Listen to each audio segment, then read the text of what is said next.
Oi, pessoal, tudo bom?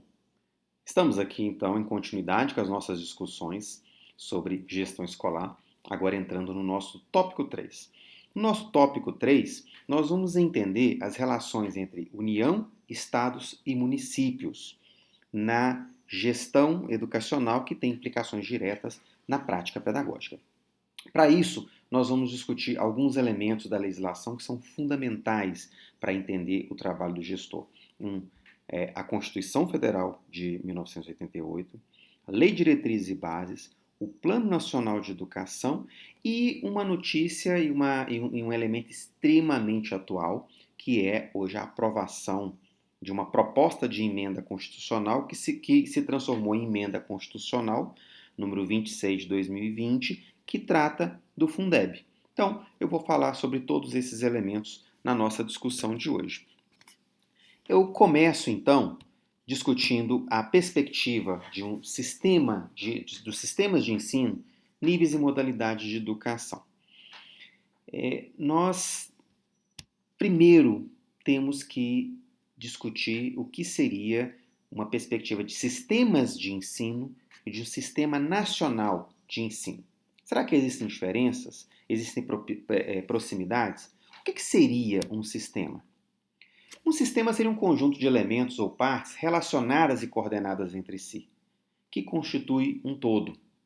Bom, nesse aspecto, toda vez que discutimos educação, ou toda vez que discutimos algum sistema específico, não nos é possível pensar num sistema que é uma parte sem levarmos em consideração o todo. No nosso caso, vamos pensar na sociedade. Numa sociedade democrática, numa república federativa como o Brasil. No que a educação, por exemplo, o sistema educacional, ele se entrelaçaria, estaria integrado? Será que nós podemos pensar no aspecto econômico? Com certeza, porque uma das discussões, inclusive, que estão mais frequentes no âmbito educacional é, é o dinheiro, ou na verdade, a falta do dinheiro. Então, hoje, sobretudo em contexto de pandemia, um dos discursos que estão mais frequentes é: os jovens pobres não podem ter educação remota, porque dessa forma nós estaríamos amplificando a desigualdade social. Eu acredito que seja até o contrário. Nós deveríamos estar discutindo formas, recursos financeiros para prover esse jovem de vínculo educacional para que ele não fique tão distanciado dos demais como tem ficado. Podemos pensar no aspecto jurídico, o sistema jurídico estaria relacionado ao educacional? Com toda certeza. Um dos elementos que já falamos anteriormente, que é o econômico, ele necessitou de todo um elemento jurídico para que fosse possível hoje nós podemos falar com tranquilidade que existem recursos vinculados à educação e que são rubricados. O que seria uma rubrica? É quando eu digo, olha, determinado recurso ele deve ser gasto com X ou Y. Um exemplo, antes da Constituição de 1988, havia uma designação de recursos para a educação, mas o que muitos do Legislativo e do Executivo faziam? Eles pegavam gastos em outras áreas e transformavam em gastos educacionais. Um exemplo, eu construo uma escola num bairro em que não há asfaltamento, e eu gasto com asfalto e lanço esse gasto como gasto com educação. Isso era feito com a construção de escola, linhas elétricas, saneamento básico, absolutamente tudo. Hoje isso não é mais possível.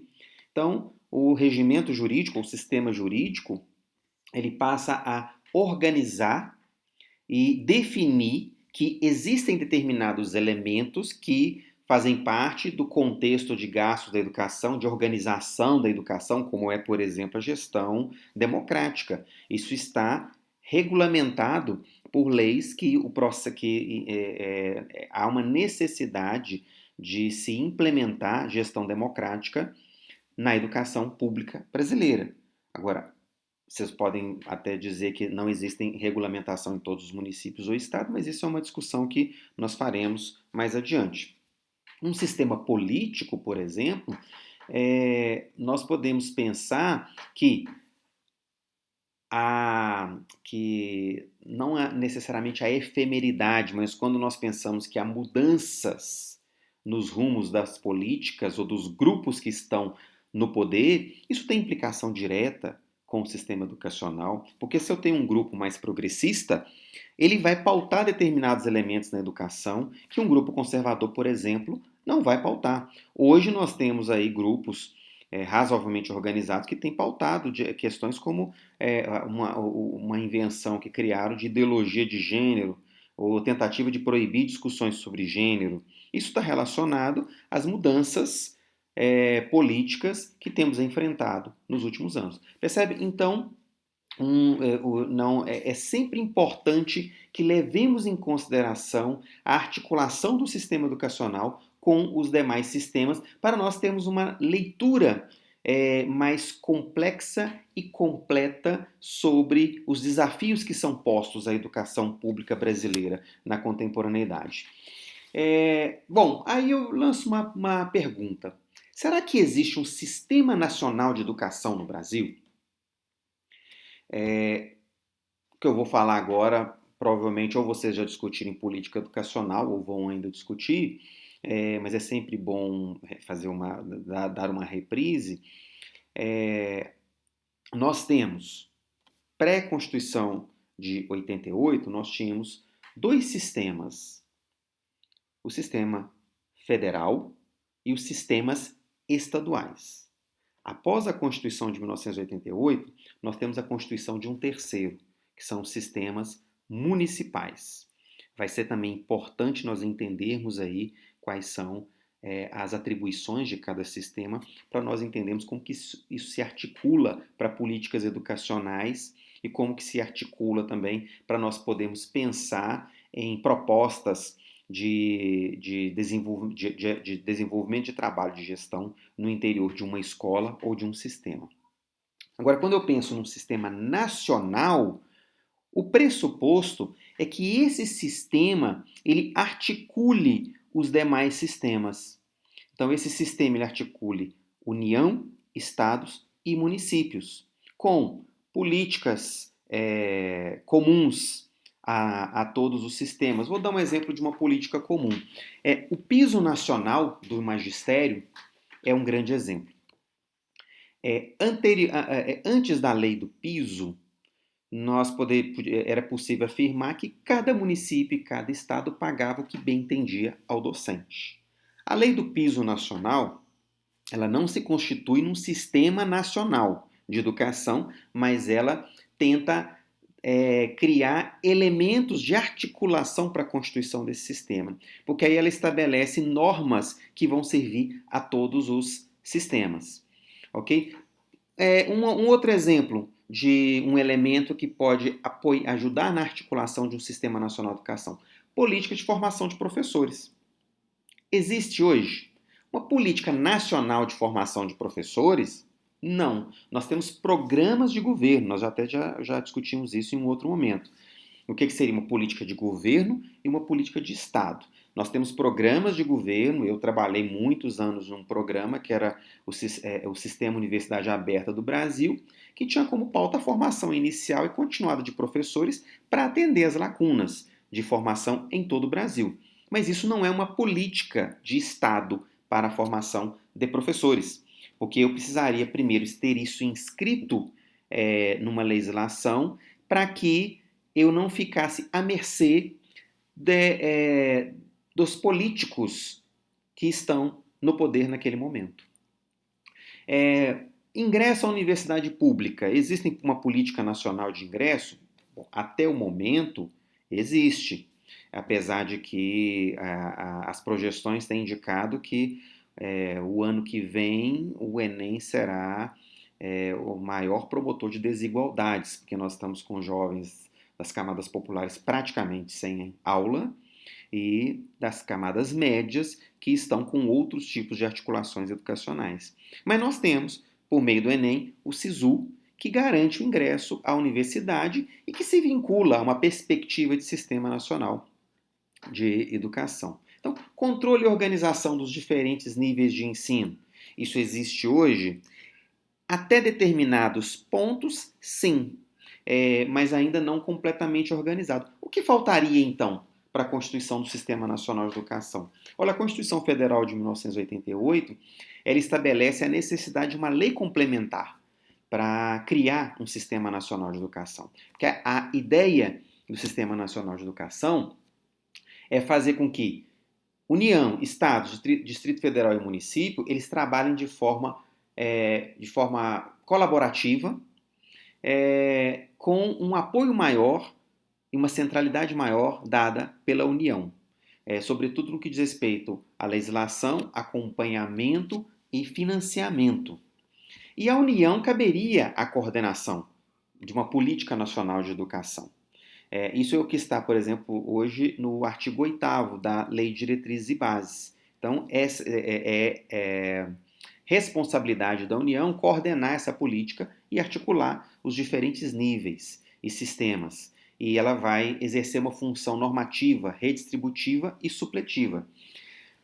Bom, aí entramos, antes de passar para frente em relação a essas dimensões desse sistema, eu trago a ótima notícia, que é da aprovação do sistema da emenda constitucional, que torna o Fundeb não mais uma política de governo com prazo limitado, mas ele passa a fazer parte da Constituição Federal e dessa forma ele passa a ser ilimitado quanto ao tempo, limitado quanto aos recursos.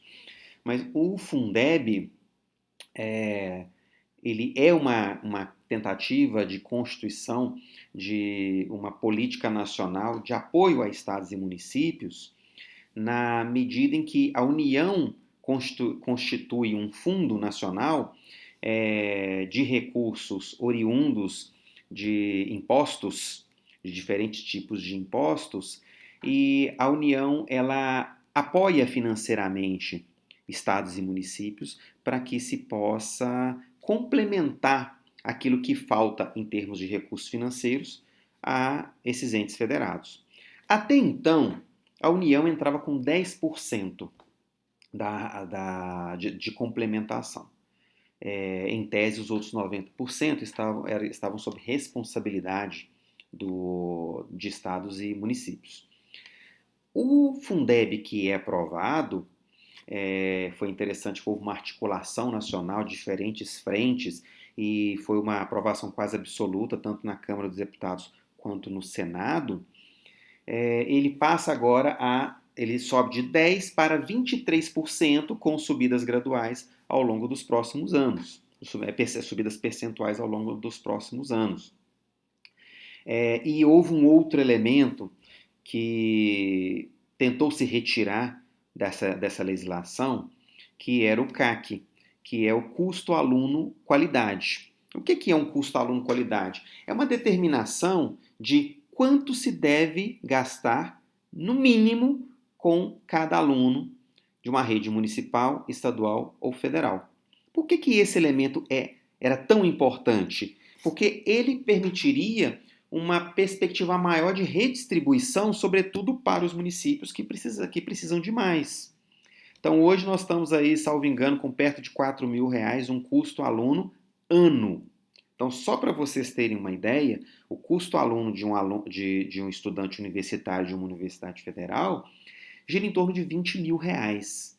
A discussão aqui não é o quantitativo, porque, obviamente, a produção científica e a formação profissional em nível superior gasta-se somas consideráveis. A discussão não é que se gasta, não parte de uma perspectiva de que se gasta muito com o ensino superior, é o contrário, gasta-se pouco, muito pouco com a educação básica. E é por isso que o Fundeb, ele felizmente torna-se parte da Constituição Federal, porque isso faz com que a União ela seja obrigada a manter uma educação e uma perspectiva de distribuição de recursos que diminua, que garanta maior equidade, ou seja, diminua as diferenças de financiamento que tem reflexos imediatos pelas pesquisas atuais na qualidade da formação do jovem na educação básica. Bom, isso é um ponto ainda mais importante quando eu me remeto aos sistemas em que eu tenho União, Estados e município. Podemos dizer que o único ente federado que não tem condição que ele não tem condição de legislar sobre a educação é o município. Cabe a legislação educacional à União e aos estados. E é o ente federado que tem a maior fragilidade econômica. Isso porque nós tivemos no passado várias iniciativas equivocadas de criação de inúmeros municípios e cada município replica a estrutura, as estruturas do executivo, de legislativo, educacional, só que essa replicação de estrutura ela não é acompanhada de replicação de recursos, porque os recursos são limitados, estão relacionados à produção de riquezas de cada município. Vou dar um exemplo para vocês de recursos que se relacionam diretamente à educação. O IPVA. Se eu tenho um município muito pequeno com poucos carros, 25% do IPVA estadual, desculpe, 50%, volta para o município. Se não há muitos veículos, ele recebe pouco. IPI, Imposto sobre Produtos Industrializados, 25% desse imposto federal volta para o município. Se o município não possui indústria, ele não possui produto industrializado. Logo, ele não recebe absolutamente nada. E essa é a realidade, salvo engano, de mais de 80% dos municípios brasileiros. Para vocês terem ideia, se fôssemos pegar Minas Gerais, olha, talvez ficássemos aí com Uberlândia, Juiz de Fora, Betim, Contagem. E Belo Horizonte por ser capital, que teria melhor condição financeira, não só pelo tamanho, mas por causa da produção de riquezas. Então percebem, a dimensão financeira ela é fundamental para estados e, sobretudo, para municípios. Há municípios que não têm condição de construir uma escola, que não têm condição de criar um plano de carreira docente. Todos esses elementos têm implicações diretas, não só no trabalho na prática, no trabalho do professor na prática pedagógica, como na gestão escolar. Porque isso tem implicação, por exemplo, na infraestrutura de uma escola, na organização de pessoal de uma escola, que pode ter menos ou mais pessoas de acordo com o tamanho da rede, na formação, na organização para a formação continuada dos profissionais da educação, nos gastos que diretores e coordenadores vão poder fazer no interior do município para apoiar a prática pedagógica, como, por exemplo, viagens, excursões, para discutir conteúdos extra-classe ou extracurriculares e por aí vai. Então, a aprovação do Fundeb, ela mexe muito, de forma profunda, e vai mexer ainda mais ao longo dos próximos anos. Não vou aqui falar dos artigos, mas vocês vão perceber que eu vou deixar o link no Moodle e no WhatsApp para vocês verem o que muda em relação ao novo Fundeb, que reformula o financiamento educacional e, por conseguinte, as nossas práticas. Bom, falemos então dos sistemas de ensino existentes em que há uma perspectiva de organização desses sistemas por meio de um sistema nacional. Hoje, o que nós temos o sistema federal de ensino, os sistemas estaduais e os municipais. O federal ele vai trabalhar vai estar integrado ao sistema federal as universidades federais, instituições isoladas, Cefetes, os IFETs, alguns estabelecimentos de ensino médio, o Pedro II no Rio de Janeiro, que é uma escola tradicional, escolas técnicas federais e agrotécnicas. O Coltec, por exemplo, é uma escola técnica federal. colégio de aplicação e instituições de educação especial. Além disso, o sistema federal ele tem outros elementos que estão integrados a ele, como o FNDE, que é o Fundo Nacional de Desenvolvimento da Educação, que é um dos maiores financiadores de políticas de formação de professores e de gestores escolares. Se vocês procurarem no Google a Escola de Gestores, vocês vão ver, por exemplo, que esse foi um curso de formação continuada que foi ofertado ao longo de praticamente 10 anos, assim, muito importante para a formação de gestores em estados e municípios. Formou dezenas de milhares de pessoas ao longo desses últimos 10 anos. A CAPES, que é a Coordenação de Aperfeiçoamento do Pessoal de Nível Superior, ela atua com a pós-graduação. O INEP, Instituto Nacional de Estudos e Pesquisas Educacionais, que ele atua sobretudo com as pesquisas educacionais, com as avaliações da educação básica, e talvez vocês o conheçam mais pela avaliação pelo Enem e pelo SISU, e o ENAD, para quem vai fazer ao final do seu curso. Ainda a CONAS, que é a Comissão Nacional de Avaliação da Educação Superior, que estabelece normas, regras para se avaliar o ensino superior. A União, ela legisla sobre todos os sistemas.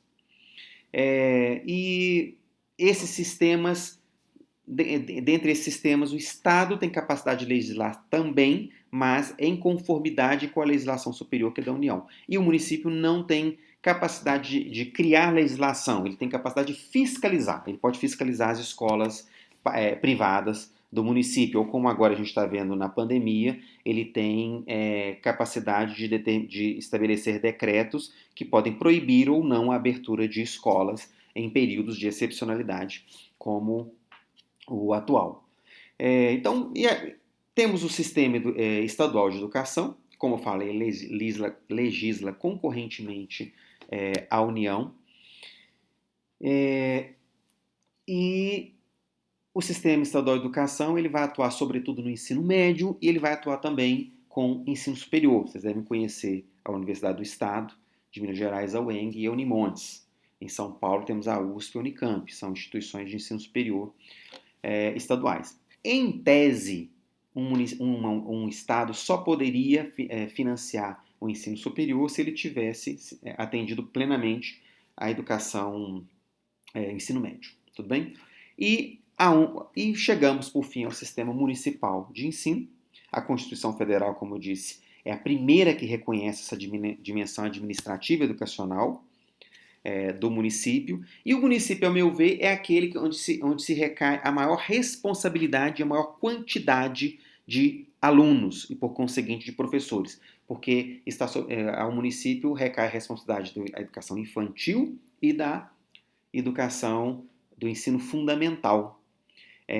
Em tese, nós temos praticamente o dobro de alunos nesses dois níveis, quando eu comparo apenas com o ensino médio, talvez até mais do que o dobro, porque a evasão entre o fundamental e o médio, ela beira aí 30% a 40%. Então, o município tem uma responsabilidade muito grande em relação à educação pública brasileira. No que consistiria, então, o Sistema Nacional? O Sistema Nacional, ele é previsto para articular, para organizar. Nós o temos ainda? Não, nós não o temos. Nós temos algumas iniciativas, algumas eu já falei, uma outra que vocês já devem estar estudando em algumas disciplinas, é a BNCC, a Base Nacional Comum Curricular. A BNCC, ela estabelece alguns parâmetros nacionais de educação que devem ser seguidos por estados, municípios e a União. E a parte diversificada, a parte mais específica de cada região seria definida por sistemas de ensino e pela própria escola. Nós temos níveis de autonomia em cada um desses sistemas de ensino. Então, nesses níveis de autonomia, a partir daquilo que é referendado em legislação nacional, os estados e municípios, eles podem, por exemplo, organizar a forma como vão atender a legislação nacional. Então, as formas de atendimento podem ser as mais variadas possíveis. Eu posso desde trabalhar, eu posso ampliar a carga horária de determinados conteúdos, eu posso, é estabelecido, por exemplo, um plano de carreiras. Cada município pode estabelecer o seu plano de carreira, a sua nomenclatura, desde que se siga o piso nacional do magistério. Eu posso estabelecer, se nesse plano de carreira eu vou pagar mais um professor se ele chegar ao mestrado, só a especialização, se vai ser por tempo de serviço, ou se vai ser por avaliação de desempenho, enfim. Então, a União ela estabelece bases mínimas e estados e municípios vão redimensionar critérios para que se alcance essas determinações nacionais. Ok? Bom, para não estender muito esse vídeo, acho que é melhor a gente dividir. Eu termino aqui a parte 1 dessa apresentação sobre os sistemas e, em seguida, nós vamos falar um pouco do Plano Nacional de Educação e sua articulação com a Lei de Diretrizes e Bases. Tudo bem? Até daqui a pouco, pessoal.